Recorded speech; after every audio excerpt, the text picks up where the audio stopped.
Saudara-saudara, pada hari ini kami juga akan menyampaikan kinerja data yang telah kita kumpulkan dari kemarin sampai dengan pukul 12.00 hari ini. Kita telah melakukan pemeriksaan spesimen sebanyak 11.924 spesimen, baik dengan menggunakan real-time PCR maupun dengan menggunakan tes cepat molekuler. Sehingga total yang sudah kita periksa sampai saat ini adalah 405.992 spesimen.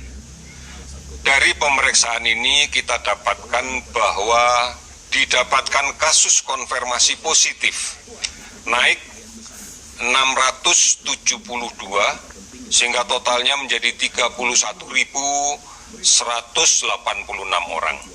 Kalau kemudian kita rinci lebih detail lagi dari kasus konfirmasi COVID-19 ini, kita lihat DKI Jakarta hari ini melaporkan penambahan sebanyak 163 kasus baru. Namun juga pada hari ini dilaporkan 294 kasus sembuh.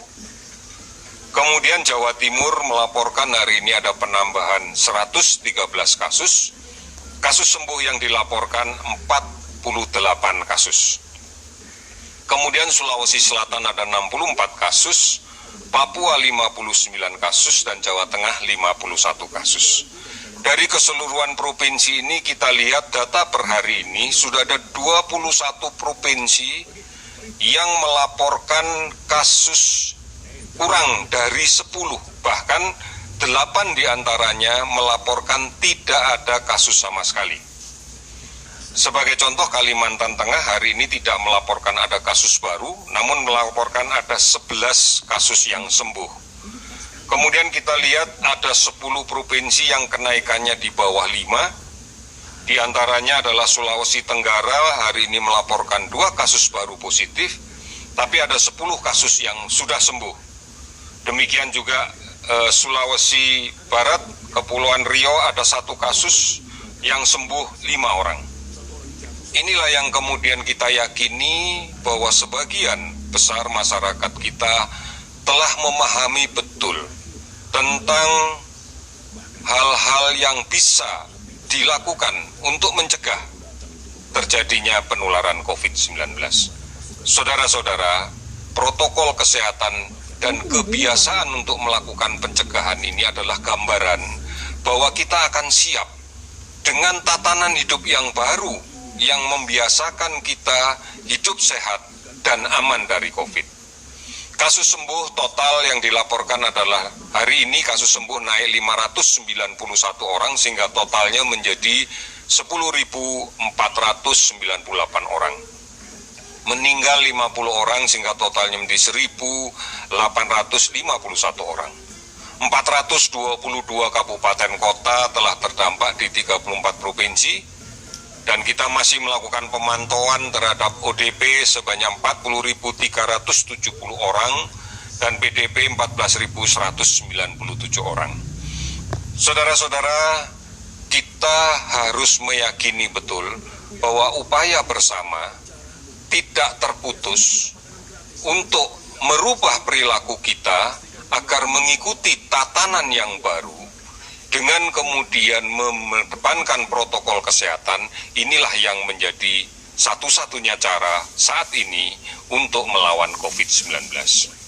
Saudara dapat mengikuti berbagai berita, berbagai imbauan, berbagai anjuran, berbagai rencana kerja pemerintah dari beberapa informasi yang telah kami sediakan di berbagai situs resmi kita, baik di covid19.go.id ataupun melalui call center akun 119 extension 9, ada akun media sosial @lawancovid19, Halo Kemkes, dan banyak sekali aplikasi online dan layanan telemedicine yang lain. Saudara-saudara, fasilitas ini pun bisa digunakan untuk berkonsultasi di bidang kesehatan. Sehingga tidak perlu lagi untuk kepentingan konsultasi harus datang ke rumah sakit, harus ngantri di rumah sakit, dan kemudian memiliki risiko manakala nanti berada di tempat yang banyak dan kemungkinan tertular.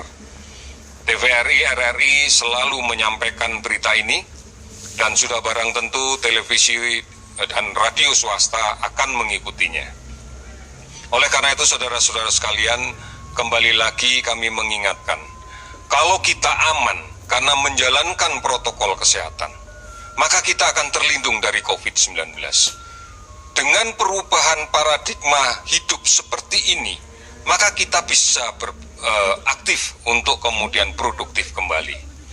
Oleh karena itu persyaratan mutlak bahwa kita harus aman.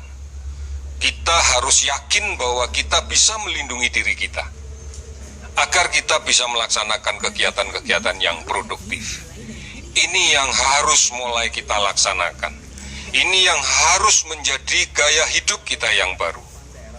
Karena dengan demikian, maka kita bisa menjadi pahlawan setidaknya untuk diri kita sendiri, untuk keluarga kita, agar kita bisa melindungi kita, melindungi diri sendiri, melindungi orang lain. Keyakinan ini yang pasti akan bisa kita lakukan. Optimisme ini pasti kita bisa lakukan. Kita pasti bisa. Indonesia pasti bisa. Sekian dan terima kasih.